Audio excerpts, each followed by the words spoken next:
يا أبا عبد الله يا أبا عبد الله.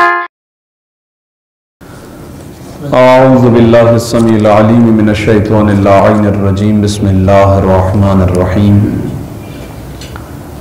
الحمد لله الذي لا يبلغ مدحته القائلون ولا يحصي نعماءه العادون ولا يؤدي حقه المجتهدون.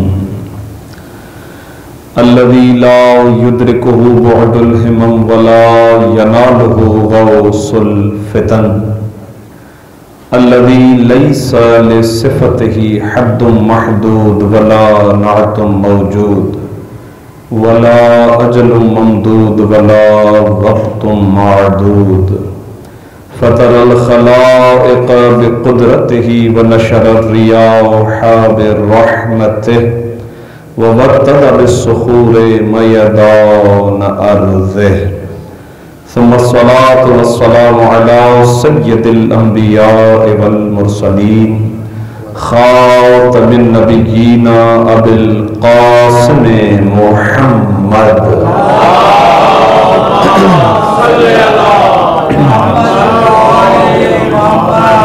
وعلى أهل بيته الطيبين الطاهرين لا سيما بقية الله في الأرضين.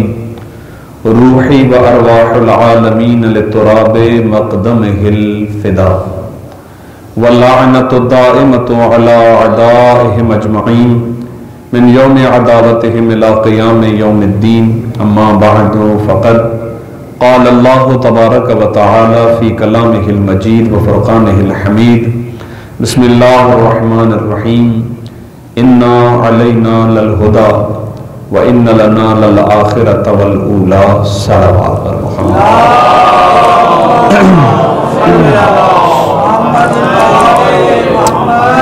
اس سے بھی بہتر اور بلند صلوات ہدیہ کیجئے محمد.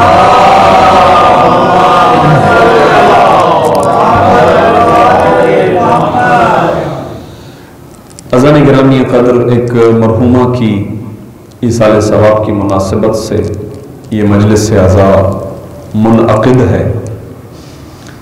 یہ مجلس اعزا بطور پرسہ حضرت حجت کی بارگاہ میں ہم پیش کریں گے اور اس کے عوض جو ثواب ملے مرحومہ کی روح کو ایصال کریں گے. اس دعا کے ساتھ کہ پروردگار مرحومہ کو شفاعت جناب زہرا نصیب فرمائے. چند ایک مناسبتوں کو ملحوظ خاطر رکھتے ہوئے سورہ مبارکہ لیل قرآن مجید کا 92 نمبر سورہ کے جو 30ویں پارے کے اندر ہے اور اس کی آیت نمبر 12 اور آیت نمبر 13 کی تلاوت کا شرف حاصل ہوا ہے، جس میں پروردگار عالم ایک اصول اور ایک کلی ضابطے کو بیان کرتے ہوئے ارشاد فرماتا ہے کہ اِنَّا عَلَيْنَا لَلْهُدَى، بالتحقیق ہدایت ہماری ہی ذمہ داری ہے. وَإِنَّ لَنَا لَلْآخِرَةَ وَالْأُولَى، اور دنیا اور آخرت کا نظام ہمارے ہی ہاتھ میں ہے. یہ دو بہترین اصول ہیں کہ جن پر دین الہی اور اسلام کی بنیاد ہے. اس آیہ شریفہ کے ضمن میں چند ایک مطالب، دامن وقت بہت کوتا رہ گیا ہے، مختصر سے مطالب آپ کی خدمت میں عرض کرنا مقصود ہے موضوع کی مناسبت کو ملحوظ خاطر رکھتے ہوئے. اولاً تو بخوبی آشنا ہے کہ آپ جس زمان میں حیات بسر کر رہے ہیں یہ ماہ رجب المرجب ہے. یہ مہینہ بڑی حرمت والا اور بزرگی والا مہینہ ہے. خود اس مہینے کی فضیلت بہت زیادہ ائمہ معصومین علیہ السلام کے کلام میں ہم تک آئی ہے. ایک خوبصورت حدیث مبارکہ کے جس کا مفہوم ختمی مرتبہ سے منقول ہے کہ آپ نے ارشاد فرمایا کہ یہ پروردگار عالم کا وہ بزرگی والا مہینہ ہے کہ کوئی مہینہ اس کا ہم پلہ نہیں ہو سکتا. اس جملے پر توجہ فرمائیے گا. کوئی مہینہ اس رجب المرجب کا ہم پلہ نہیں ہو سکتا. اور ایسا کیوں نہ ہو کہ اسی مہینے میں پروردگار عالم نے اس ہستی کو متولد کیا ہے, اس ہستی کو وجود بخشا ہے, اور اس ہستی کے ظہور سے اس کائنات کو منور کیا ہے کہ جس کا نام اس نے اپنے نام سے اشتقاق کیا تھا. تو اس مناسبت کو اگر ملحوظ نظر رکھا جائے تو یہ جملہ کہنا غلط نہ ہوگا اور کوئی مذائقہ نہیں ہے کہ ختمیہ مرتبت کے بعد ایک مقام و مرتبہ ہے اس ہستی کا, لہذا ماہ رمضان کے بعد ماہ رجب کا کوئی ہم پلہ نہیں ہے. ختمیہ مرتبت کی ذات گرامی کے بعد علی ابن ابی طالب کا کوئی ہم پلہ نہیں ہے. صلوات دیجیے محمد و آل محمد.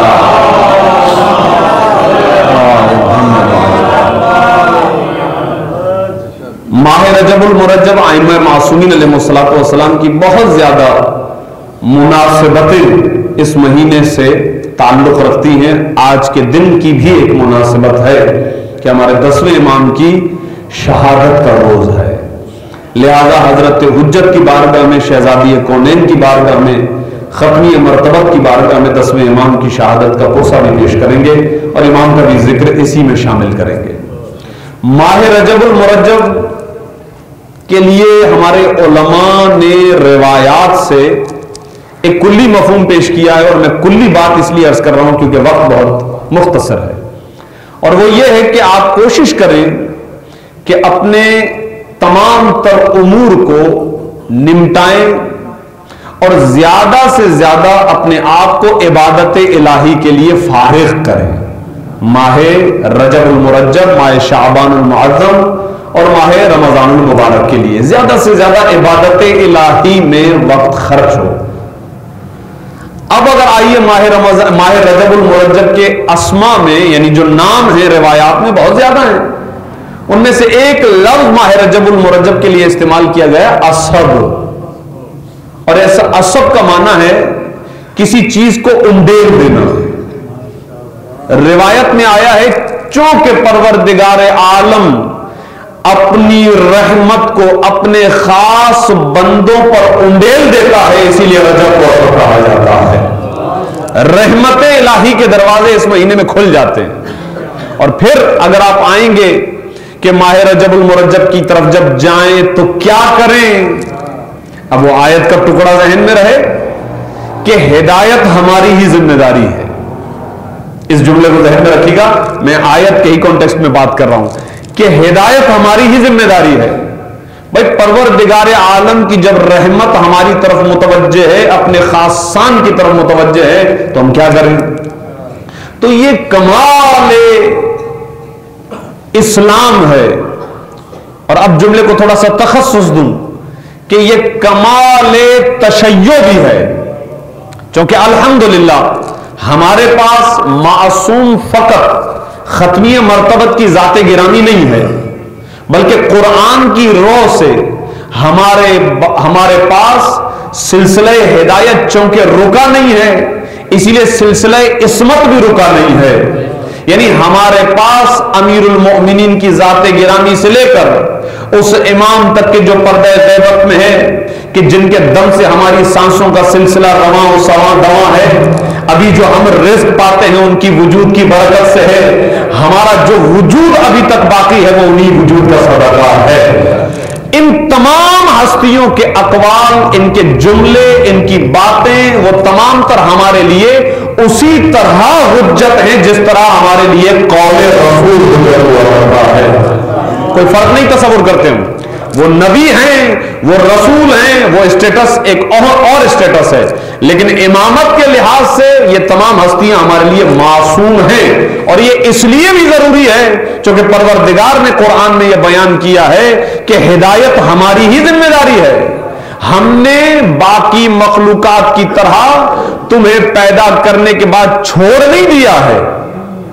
ایسا نہیں ہے کہ بس ایک خاص پیمانے کا میں لفظ شعور استعمال کر رہا ہوں، جبکہ علماء نے تفصیل لکھی ہے تو لفظ شعور استعمال نہیں کیا، کیونکہ لفظ شعور یا شعور یہ انسان کے لیے استعمال کیا جاتا ہے کہ جہاں ترقی کا امکان موجود ہوتا ہے، آگے بڑھنے کا امکان موجود ہوتا ہے، باقی تمام تر چیزیں اپنے ہی محور میں رہتی ہیں، اپنے ہی مقام پر رہتی ہیں، ان کے اندر کوئی ترقی نہیں ہوتی، تو ایک خاص قسم کا شعور استعمال کر رہا ہوں تاکہ سمجھاؤں، ورنہ علماء نے اس کے لیے ایک لفظ استعمال کیا ہے غریزہ، ایک خاص نالج ہے، ایک خاص کیپیسٹی کی معلومات ہیں جو تمام تر مخلوقات کے اندر پہلے دن سے ودیت کر دی گئی ہے، بس وہ اسی پر چل رہے ہیں۔ اسی کے بارے میں قرآن کہتا ہے یسبح للہ ما فی السماوات و ما فی الارض، کائنات کی ہر شے جو بھی ہے پروردگار عالم کی تسبیح میں مسلسل مصروف ہے، تو جو انہیں عطا کر دیا گیا اسی کے مطابق ہے، لیکن یہ انسان اسے پروردگار عالم نے یہ صلاحیت دی ہے اور یہ بنا ہوا ہی ایسا ہے، اس کی خلقت ہی ایسی ہے کہ اسے ہر لمحے قدم بقدم ہدایت کی ضرورت پڑتی ہے۔ اس لیے پروردگار نے کہا کہ دیکھو ہدایت کی ذمہ داری ہمارے پاس ہے، ہم نے تمہیں بنایا ہی ایسا ہے کہ تمہیں قدم قدم پر ہدایت چاہیے، اور یہ ہدایت چونکہ ہم نے اپنے پاس رکھی ہے تو خود بخود اس سے سمجھ میں آ جاتا ہے کہ جب ہدایت ذمہ داری یہ پروردگار ہے تو ہادی کا اہتمام کرنا بھی پروردگار عالم ہے۔ صلوات بھیجیے محمد و آل محمد۔ آیات بہت زیادہ ہیں، اس لیے اگر وقت نہیں ہے اس استدلال پر کہ آپ اسی عقیدے سے اس مجلس اعظم میں تشریف فرما ہیں کہ میں اس پر زیادہ استدلال پیش کروں، تو ہادی خدا کی طرف سے ہے، اور وہ ہادی ہمیں قدم قدم پر ہدایت کرتا ہے، وہ ہادی ہمیں بتلاتا ہے کہ تمہیں اپنی زندگی کہ جسے بیکار نہیں بنایا گیا، یہ جملہ قرآن میں ہے، میں نے ترجمہ کیا ہے، اے انسان تجھے بیکار نہیں بنایا گیا، کیا تو یہ سمجھتا ہے کہ ہم نے تجھے بیکار بنایا ہے؟ یہ جملہ ایصال ثواب کی مجلسوں میں اس لیے بھی ذکر ہونا چاہیے کہ بہرحال اس تصور سے ہی ہمیں ایصال ثواب کی مجلس اعظم میں بیٹھنا چاہیے کہ آج کسی مرحوم و مرحومہ کی مجلس ہو رہی ہے، کل ہماری مجلس ہوگی، تو ہمارا یہ ایک سلسلہ ہے آنے جانے والا، اور یہ مجالس جو ایصال ثواب کی ہوتی ہے یہ ہمارے لیے درس عبرت ہے۔ الحمدللہ عقائد کے لحاظ سے ہم مکمل ہیں، وہ چیز جو ہمیں اہل بیت کے قریب کرنے والی ہے وہ ہے عمل۔ عمل جو ہے وہ ہمیں اہل بیت علیہ الصلوۃ والسلام کے قریب کرتا ہے، اصل میں یہ ہے ہی سارا قرب کا مسئلہ۔ اسی لیے اگر آپ دیکھیں تو ہم جو عبادتیں انجام دیتے ہیں اس کے اندر ایک لفظ استعمال کرتے ہیں قربتاً اللہ۔ بھئی قربتاً اللہ کیا ہے؟ تو ہم آسان ترجمہ اپنے بچوں کو یہ یاد کرواتے ہیں، بھئی اللہ کے قریب ہونا۔ بھئی دیکھیں قریب تو اس کے ہوا جاتا ہے جس کا کوئی جسم ہو، توجہ رکھیے گا، اور جس کے قریب ہونے کی بات کر رہے ہیں اس نے تو قرآن نے یہ کہہ دیا ہے کہ ہم تمہاری شہرت سے زیادہ تمہارے قریب ہیں۔ تو جو بالکل قریب ہے اس کے قریب ہونے کا کیا معنی ہے؟ یہ معنی یہی ہے کہ وہ جو نظام بنا کر ہمارے حوالے کر چکا ہے اس میں پروردگار عالم نے ایسے ہادیان ہمارے حوالے کیے ہیں جنہوں نے عمل سکھلایا ہے، بس جو بھی عمل کر کے ان کے قریب ہو جاتا ہے در حقیقت وہ خدا کے قریب ہو جاتا ہے۔ ہادیان کے قریب ہونا ہے۔ اب میں آپ کی خدمت میں روایت پیش کرتا ہوں، اگرچہ سخت روایت ہے لیکن اس لیے چونکہ ایصال ثواب کا زاویہ ہے۔ دیکھیں روایت کا مفہوم ہے کہ اس مہینے میں جب کوئی انسان روزہ رکھتا ہے، آپ کو پتا ہے اس مہینے کی افضل ترین عبادت روزہ ہے، جمعرات جمعہ ہفتہ 3 روزے، اس مہینے میں 4 ہفتے آ سکتے ہیں اس طرح کے، تو آپ اس طرح کے 3 پیئرز بنا دیجئے، جمعرات جمعہ ہفتہ، یہ 3 روزے، روایت ہے کہ جو انسان یہ 3 روزے رکھتا ہے پروردگار عالم اسے 900 سال کی عبادت کا ثواب عطا فرماتا ہے۔ یہ اس عمل نے کیا کیا ہے؟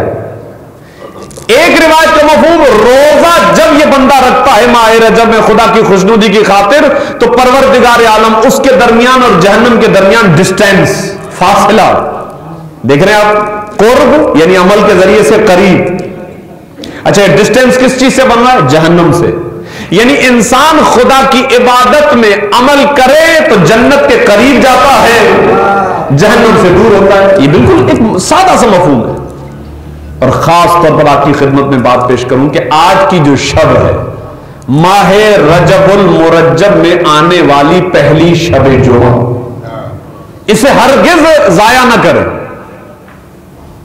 روایت یہ ہے کہ جب یہ رات داخل ہوتی ہے تو تمام فرشتے پروردگار عالم کے آسمان سے زمین پر نازل ہوتے ہیں اور خانہ کعبہ کے طواف میں مصروف ہو جاتے ہیں، اور خدا جب ان کی اس عبادت کو دیکھتا ہے تو ان سے سوال کرتا ہے کہ اے میرے فرشتوں، کیا تمہاری کوئی خواہش ہے؟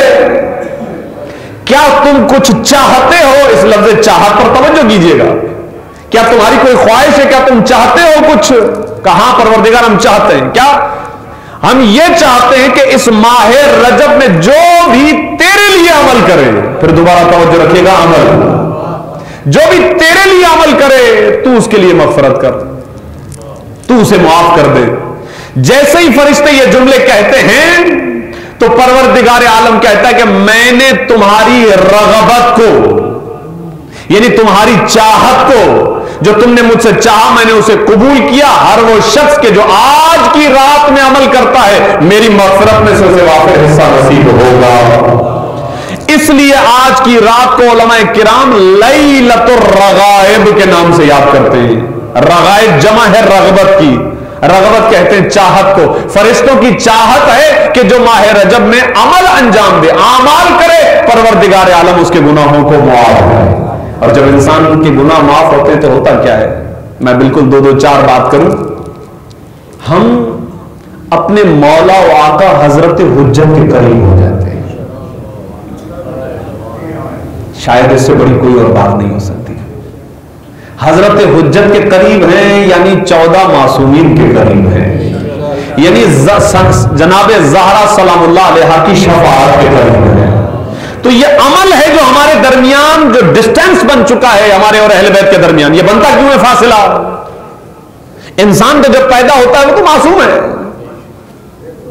اور دنیا میں کئی مرتبہ ایسے عمل بھی کرتا ہے جس کی وجہ سے باقاعدہ فرشتے اسے ندا دیتے ہیں کہ دوبارہ تو عمل کر۔ اسی ماہ رجب میں جا کر دیکھیے گا مفاتیح الجنان میں آپ کو بہت سارے ایسے اعمال ملیں گے کہ آپ وہ عمل انجام دیں گے، فرشتہ آواز دے گا کہ اب آپ اپنی زندگی کو دوبارہ سے شروع کیجئے، پروردگار عالم نے آپ کے تمام گناہوں کو معاف کر دیا۔ اس کا کیا فاصلہ، یعنی آپ کے درمیان اور ائمہ معصومین کے درمیان جو ڈسٹینس بن گیا، جو فاصلہ، یہ فاصلہ کیوں بنتا ہے؟ خدا ہمیں معاف کرے۔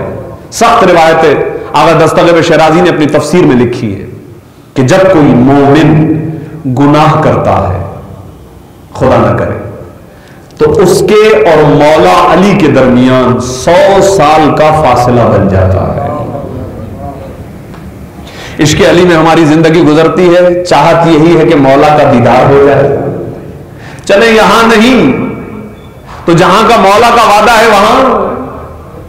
ایک مرحومہ کے ایصال ثواب میں ہم یہاں پہ بیٹھے ہوئے ہیں، مولا علی کا جملہ ہے، یا حارث من یمت یرانی، اے حارث جو بھی مرتا ہے علی کو دیکھتا ہے، جو بھی مرتا ہے علی کو دیکھتا ہے۔ لیکن ظاہر ہے کہ فرق ہوگا،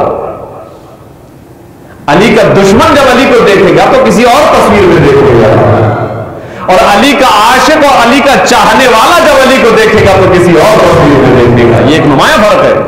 تو جب ہم یہ چاہ رہے ہیں کہ یہاں نہیں تو کم از کم وہاں ملاقات ہو جائے، لیکن عزیزو یہ عمل ہمیں مولا سے دور کرتا ہوا جائے گا۔ ہمارے اپنے گناہ خدا ہمیں معاف کرے انشاءاللہ، اور ماہ رجب میں ہمیں توفیق عطا فرمائے کہ ایسے اعمال انجام دیتے رہیں کہ جن کے ذریعے سے ہمارے گناہ معاف ہوتے رہیں اور ہم اپنے مولا و آقا کے قریب ہوتے جائیں۔ صلوات بھیجیے محمد و اللہم صلی علی محمد و آل محمد وعجل فرجهم عجل۔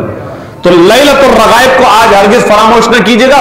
سب سے بڑی آج کی جو عبادت ہے، میں بہت تیزی سے اسی لیے باتیں عرض کر رہا ہوں، وقت نہیں ہے، کہ نماز مغرب اور نماز عشاء کے درمیان، اب مجھے نہیں معلوم کہ یہاں پر جماعت سے اس طرح کا کوئی اہتمام ہوگا یا نہیں، لیکن آپ کی خدمت میں فقط عمل نقل کر رہا ہوں کہ نماز مغرب اور نماز عشاء کے درمیان 12 رکعت ایک مستحب نماز ہے، اور یہ آپ جانتے ہیں بخوبی نمازی حضرات تشریف فرما ہے کہ ہر 2 رکعت پر نماز ختم ہوتی ہے اگر مستحب ہو تو یہ ہر نماز سلام کے ساتھ گویا 5 نمازیں ہیں، 10 رکعت ہیں، یہ 12 رکعت بنتی ہیں، اور ہر رکعت کا پڑھنے کا خاص انداز ہے جو کتاب مفاتیح الجنان میں بھی آپ کو ملے گا، اور انشاءاللہ قبلہ بھی تشریف فرمائیں تو آپ استفادہ کر سکتے ہیں، میں فقط وقت کی وجہ سے چھوڑ رہا ہوں۔ لازماً اس نماز کو ادا کیجئے۔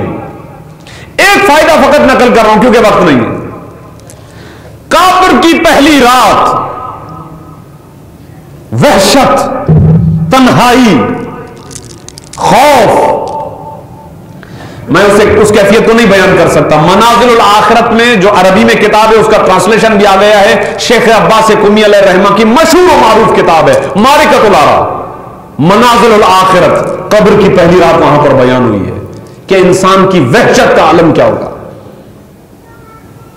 اس وحشت کے عالم میں ایک نور محسوس کرے گا، پوچھے گا کہ میں تو تنہا تھا، اے نور تو کون ہے کہ جس نے میری قبر کو نورانی کر دیا اور میری وحشت کو ختم کر دیا، میری تنہائی کو انس سے بدل دیا، تو کون ہے؟ تو وہ نور بولے گا، آواز آئے گی کہ میں تیری وہ نماز ہوں کہ جسے تو نے لیلۃ الرغائب میں انجام دیا تھا، میں اس کا ثواب ہوں۔ پروردگار عالم نے مجھے بھیجا ہے کہ جب تک تو قبر میں رہے میں تیری وحشت کا علاج کروں، تجھے تنہائی کا احساس نہ ہو، تجھے اب خیر و نیکی کی خوشخبری دیتا ہوں، اور میں جنت جانے تک تیرے ساتھ ساتھ رہوں گی، یہاں تک کہ قیامت میں کہ جہاں خطرناک ہولناکی ہے۔ اور انسان کی کیا کیفیت ہوگی عزیزان گرامی قدر، یوم تفر المرء من اخیہ، خطرناک ہے۔ یہاں وہ ماں، کچھ دن پہلے ہی ایک تصویر بہت زیادہ وائرل ہوئی تھی کہ کسی بلڈنگ میں آگ لگی ہے اور چونکہ گھر پورا جل رہا ہے تو گھر کی کھڑکی سے ایک ماں اپنے ایک چھوٹے سے بچے کو کھڑکی سے باہر ایسے پکڑ کے کھڑی ہوئی ہے، خود جل رہی ہے، خود جل رہی ہے، لیکن وہ یہ نہیں چاہتی کہ میرے سامنے میرا بچہ جل جائے، تو خود جلتے ہوئے اس نے بچے کو اس طرح باہر تھاما ہوا ہے تاکہ نیچے اگر وہ گرے تو کچھ لوگ تھام لے، وہ زندہ بچ جائے، میں جل جاؤں گا۔ یہ ماں کہ جو اپنی جان فدا کرنے کے لیے تیار ہے، قیامت میں یہ ماں اپنی اولاد سے بھاگے گی۔ اپنی اولاد، سب سے زیادہ جو کلوز رشتہ ہے نا وہ ماں اور اولاد کا ہے نا، روایات میں بھی ہے، اس لیے عرض کر رہا ہوں، اس سے زیادہ کوئی کلوز نہیں ہے، کوئی بھائی بھائی دوست دوست کچھ نہیں ہے۔ ماں اپنی اولاد سے جو قرب رکھتی ہے، یہ خدا پروردگار عالم کی صفت رحمانیت کا مظہر بنتی ہے، لیکن یہ ماں قیامت میں بھاگے گی کہ کہیں میری اولاد مجھ سے کسی ایک نیکی کا تقاضا نہ کر لے۔ ایک نیکی بڑی قیمتی ہے اور وہاں ایک ہی نیکی کافی ہے اگر قبول ہو جائے خدا کی بارگاہ میں، تو لہذا وہ ایک نیکی کے لیے اولاد بھاگے گی ماں سے۔ ماں، یہ قرآنی تصور ہے، میں نے قرآن کی آیت آپ کی خدمت میں پیش کی ہے، ہر ایک شخص دوسرے سے بھاگ رہا ہوگا، یہاں تک کہ انبیاء نفسی نفسی نفسی نفسی نفسی، ہماری جان چھوٹ جائے، یہ قیامت کا دن گزر جائے۔ اس شب لیلۃ الرغائب میں، اس عالم میں لیلۃ الرغائب کی پڑھی ہوئی یہ نماز، اس کا نور سایہ فگن ہوگا اس شخص کے اوپر کہ جو عالم محشر میں موجود ہوگا۔ آپ غور فرمائیے ذہن گرامی قدر، اب سمجھ میں آیا کہ یہ رحمت کیا ہے جو پروردگار عالم مسلسل ماہ رجب میں انڈیل رہا ہے۔ کیا مطلب؟ آؤ میرے پاس، آؤ میری بارگاہ میں، میرے دروازے تمہارے لیے ہر وقت کھلے ہوئے ہیں، جنت کے دروازے تمہارے لیے کھول دیے گئے، خوشنودی الہی کے لیے تھوڑا سا عمل کرو، جہنم اور تمہارے درمیان فاصلہ قرار دے دیا جائے گا۔ ساتویں امام ایک روایت میں تو فرماتے ہیں کہ جہنم حرام، جنت کو لازم کر دیا جائے گا تم پر، لیکن آل محمد کے کردار کو دیکھتے ہوئے اپنے آپ کو خدا کی عبادت کے لیے فارغ تو کرو، اپنے آپ کو آمادہ تو کرو، اور ظاہر ہے کہ اس کے لیے ہمیں کہیں اور جانے کی ضرورت بھی نہیں ہے، خود ائمہ معصومین علیہ الصلوۃ والسلام کی حیات طیبہ ہمارے لیے حجت ہوتی ہے۔ آپ دیکھیں کہ دنیا کی عجب عجب خوبصورتیاں، لیکن ائمہ معصومین علیہ الصلوۃ والسلام کی حیات طیبہ، حیات طیبہ عجب ہی ہے ان کی۔ یہاں دنیا کو آباد کرنے میں ہے اور دنیا والے لیکن آئمہ معصومین علیہ الصلوۃ والسلام بس ہر وہ عمل، میں بہت ہی کھلے لفظوں میں خلاصہ عرض کرتا ہوا آپ کی زحمت تمام کروں، ہر عمل میں توجہ اس بات کی طرف مرکوز رہے کہ میرا رب مجھ سے کیا چاہتا ہے. یہ ہے جب بھی کوئی عمل کرے اس وقت فقط اس بات کی طرف توجہ ہو کہ میرا خدا اس عمل سے راضی ہوگا یا نہیں ہوگا. فیصلہ واضح. بس یہی وہ اصول اور کلیہ ہے جس کے مطابق ان ہستیوں نے زندگی بسر کی. اسی لیے پروردگار عالم نے ان کی مدح میں سورہ مبارک دہر میں یہ جملہ کہا کہ ما تشاؤون الا ان یشاء اللہ. اے اہل بیت، تمہاری زندگی کا کوئی بھی عمل تمہاری مرضی کا نہیں ہے، بلکہ تم نے جو کچھ بھی کیا ہے فقط اور فقط مشیت الہی کو سامنے رکھ کے انجام دیا ہے. اس کا اثر کیا ہوگا؟ کوئی مرضی نہیں ہے، مرضی جو بھی ہے اللہ کی ہے. تو اب خوبصورت روایت سنیے، کیونکہ ایک مرحومہ کی سال ثواب کی مجلس اعزا، اس لیے یہ روایت آپ کی خدمت میں عرض کر رہا ہوں. عمل کے بعد جب عمل مکمل ہے تو اس کا مطلب قابل ہو جاتے ہیں ہم. کس چیز کے قابل؟ کہ اہل بیت کی طرف سے ہونے والی شفاعت کے مستحق بن جائیں. عمل تھوڑا سا ہمیں آگے قدم بڑھانا ہے، پھر وہ شفاعت ہم تک پہنچے گی. یہ ذہن میں رکھیں. عمل ہوگا ہی نہیں تو مشکل ہے شفاعت. عمل ہو، اب ظاہر ہے کہ اس عمل میں تھوڑی سی کمی پیشی خلوص کی یا اس طرح کی دوسری چیزوں کی ہو سکتی ہے، اس کی بھرپائی اور اس کا ازالہ شفاعت آل محمد کر دیتی ہے. لیکن کسی حد تک ہمیں آگے بڑھنا ہے. تو یہ قبر کا منظر، یہ موت کا منظر، یہ قبر سے اٹھائے جانے کا منظر، یہ خدا کی بارگاہ میں پیش ہونے کا منظر، حساب و کتاب کا منظر، پل صراط پر آنے کا منظر، یہ وہ تمام مراحل ہیں جن سے ہر انسان کو گزرنا ہے. اور اب وہ خوبصورت روایت آپ کی خدمت میں پیش کر رہا ہوں کہ ختمی مرتبہ نے حضرت سلمان سے یہ جملہ کہا تھا کہ اے سلمان، میری بیٹی فاطمہ کی محبت ایک مومن کو 100 مشکل مقامات پر کام آئے گی کہ جن میں سے 10 آسان ترین مراحل یہ ہیں کہ موت میں بھی میری بیٹی کی محبت کام آئے گی، قبر میں پہلی رات بھی میری بیٹی کی محبت کام آئے گی، برزخ کے عالم میں بھی میری بیٹی کی محبت کام آئے گی، الی یوم یبعثون کے جب انسان کو قبر سے اٹھایا جائے گا اس وقت بھی میری بیٹی کی محبت کام آئے گی، جب نامہ اعمال ہاتھوں میں دیا جا رہا ہوگا اس وقت بھی میری بیٹی کی محبت کام آئے گی. یہ شفاعت اس وقت ہی مل سکتی ہے نا عزیزان گرامی قدر، جب انسان کم از کم کوشش تو کرے اپنے عمل کے ذریعے سے کہ اس فہرست میں آ جائے کہ جہاں شفاعت کے حقدار موجود ہیں. لہذا عزیزان گرامی قدر، بہار میں ایک روایت ہے اور اس روایت سے میں مصائب سے مربوط ہو رہا ہوں. میرے برادران سے گزارش ہے کہ مصائب قریب نیاز بعد میں تقسیم کیجیے گا. اس روایت کو پیش کر دوں اس کے بعد تاکہ مجلس کا ماحول جو ہے وہ منتشر نہ ہو. بس آخری روایت عرض کر رہا ہوں عزیزان گرامی قدر. روایت ہے کہ ایک شخص کے جو اپنے اعمال کی بنیاد پر مستحق عقاب بن چکا ہوگا اور اسے گھسیٹ کر جہنم کی طرف لے جایا جا رہا ہوگا، اور جب عین جہنم کے دروازے پر پہنچے گا تو وہاں شہزادی کونین سامنے آ کر کہیں گی پروردگار، کیا تو نے یہ مجھ سے وعدہ نہیں کیا تھا کہ تو میرے شیعوں کو، میرے محبوں کو، مجھ پر رونے والوں کو، میری اولاد پر گریہ کرنے والوں کو، میرے عزاداروں کو جہنم میں نہیں بھیجے گا؟ اے ہماری حبیبہ، ہاں ہم نے وعدہ کیا تھا. کہا پروردگار پھر یہ کیا ہے، اسے جہنم میں کیوں ڈالا جا رہا ہے؟ کہا اے فاطمہ، ہم چاہتے تھے کہ آج آپ کا اختیار ان کے سامنے واضح ہو جائے، آج آپ کا اختیار ان کے سامنے واضح ہو جائے کہ یہ شخص کے جو اپنے اعمال کی بنیاد پر مستحق بن چکا ہے کہ اسے جہنم میں ڈال دیا جائے، لیکن آپ کا اختیار ہے کہ آپ اسے جہنم سے چھوڑا کر لے جائیں گی. اب میرے نوجوانوں کے ذہنوں میں جو اعتراض آ رہا ہے اس کا مختصر کا جواب ہے اور میں مصائب سے مرتبط ہو گیا. بھائی اللہ جہنم میں ڈال رہا ہے اور جناب زہرا بچا رہی ہے، کیا مطلب؟ دو الگ الگ باتیں ہیں کہ اللہ کی مرضی کچھ اور ہے اور جناب زہرا کی مرضی کچھ اور ہے. نہیں نہیں عزیزو، ابھی عرض کی آپ کی خدمت میں سورہ مبارک دہر میں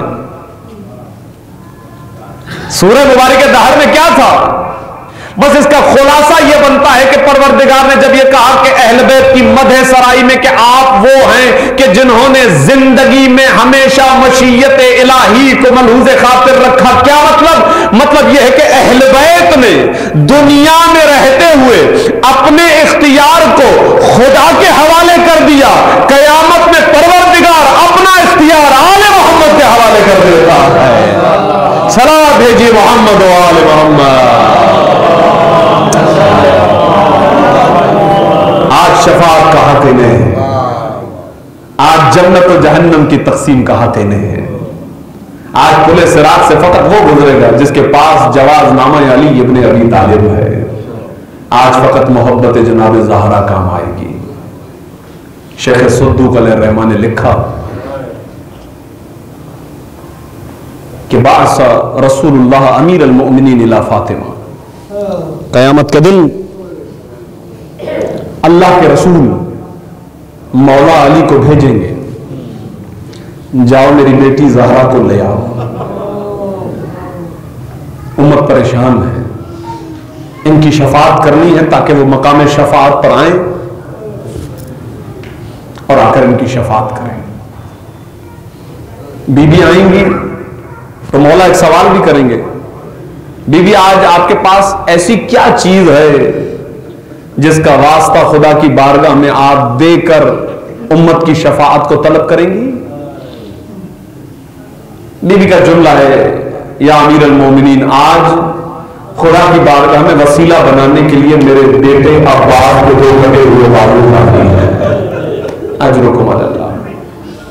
اور اب بی بی جب تشریف لائیں گی تو منادی ندا دے گا، یا اہل معاشر غضوا ابصارکم، اپنی آنکھوں کو جھکا لو، نبی کی بیٹی آ رہی ہے۔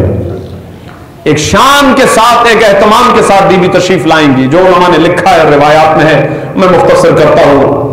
آواز آئے گی، اور یہ حدیث بھی ہے، ختمی مرتبہ نے فرمایا اول من دخلت فی الجنہ فہی فاطمہ، سب سے پہلے اللہ جسے جنت میں داخل ہونے کی اجازت دے گا وہ میری بیٹی فاطمہ ہے۔ آواز آئے گی، ہے ہماری حبیبہ جنت میں چلی جاؤ۔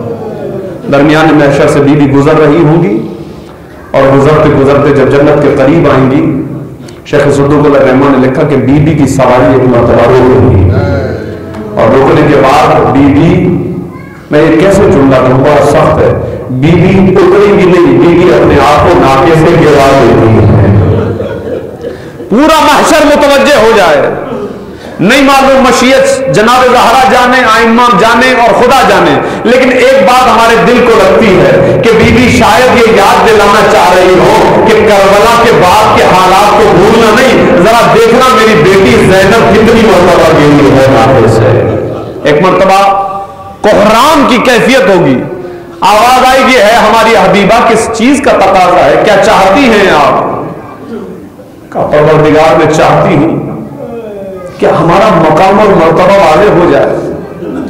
کہا کر دیا جائے گا، آپ بتائیے آپ کا تقاضا کیا ہے؟ جملہ سنیے گا، بی بی کہیں گی پروردگار آج مجھے میرا حسین اسی طرح دکھا دے جس طرح عصر عاشور موجود تھا۔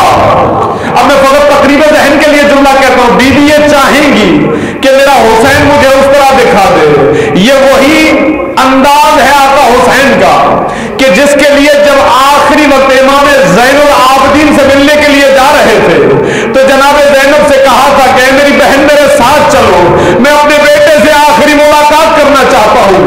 ہم پوچھیں گے مولا صبح سے کئی مرتبہ بیٹے سے ملے ہو، اب یہ وقت آخر کیوں اپنی مہربان بہن کو ساتھ لیے ہوئے جا رہے ہو؟ عجب نہیں جواب آئے، صبح کی بات کچھ اور تھی، اب کی بات کچھ اور ہے۔ ارے سینے پر علی اکبر کا خون ہے، بازوؤں پر عباس کا خون ہے، چہرے پر علی اصغر کا خون ہے، میرا جوان بیٹا ہے۔ ارے اگر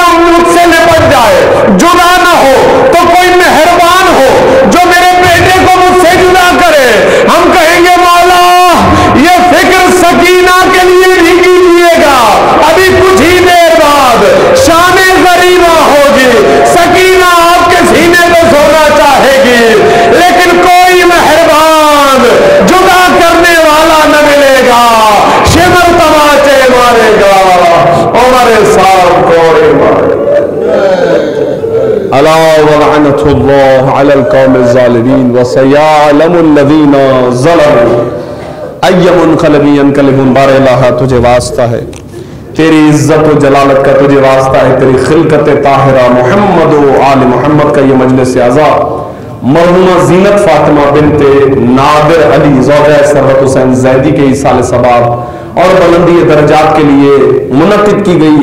پروردگار بطور پرسا حضرت حجت جناب زہرا کی بارگاہ میں پیش کرتے ہیں، اس کے عوض جو ثواب ملے مرحومہ کی روح کو ایصال کرتے ہیں. اس دعا کے ساتھ پروردگار مرحومہ کے درجات میں بلندی فرما، شفاعت جناب زہرا نصیب فرما، گناہان کبیرہ و صغیرہ معاف فرما، بہشت بری میں مقامات اولیاء نصیب فرما، پسماندگان کو صبر جمیل عطا فرما.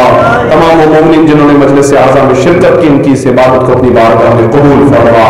آپ سے التماس ایک مرتبہ سورہ فاتحہ، تین مرتبہ سورہ اخلاص. کل مرحومین بالخصوص زینت فاطمہ بنت نادر علی زوجہ سرورت حسین زیدی خانوادے کے مرحومین رحم اللہ من قرأ الفاتحہ. بسم اللہ الرحمن الرحیم. الحمد للہ رب العالمین الرحمن الرحیم مالک یوم الدین. ایاک نعبد و ایاک نستعین اهدنا الصراط المستقیم صراط الذین انعمت علیہم غیر المغضوب علیہم ولا الضالین. بسم اللہ الرحمن الرحیم. قل هو اللہ احد اللہ الصمد لم یلد ولم یولد ولم یکن له کفوا احد.